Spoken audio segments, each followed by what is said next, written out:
Hello, আজকে আমি আঁকবো আমার শহর পাবনা। যদিও এখানে পাবনার সব কিছু তুলে ধরতে পারিনি, তবে চেষ্টা করেছি একটু একটু তুলে ধরার। এখানে আমি আঁকছিলাম জলযোগ, আর পাবনাতে জলযোগের চপ আর সিঙ্গারা অনেক বেশি বিখ্যাত। আর এরপরে পাবনার মিষ্টির কথা তো সবাই জানেনই কতটা বিখ্যাত।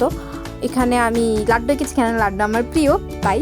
আর এই যে ট্রাফিক মোড়ে প্রত্যেক দিন সকাল এবং সন্ধ্যায় এরকম হাজার হাজার পাখি আসে, যেগুলো আসলে দেখতে অনেক সুন্দর লাগে।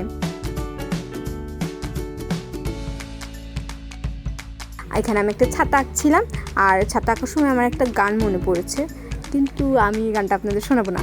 আর এখানকার যে চিংড়ির চপগুলো পাওয়া যায় সেগুলো খেতে অনেক মজা, কিন্তু আমি আর আমার বান্ধবী প্রত্যেকবার কেনার পরই রিগ্রেট করতে থাকি যে কেন 10 টাকা দিয়ে এইটুকু চপ কিনলাম। এবং শেষে এসে আমি সবগুলো যেই অবজেক্টসগুলো এঁকেছিলাম সেগুলোকে আমি আউটলাইন করে দিলাম এবং আমার অটোগ্রাফ দিয়ে আমার আর্টটাকে পরিপূর্ণ করলাম। ধন্যবাদ।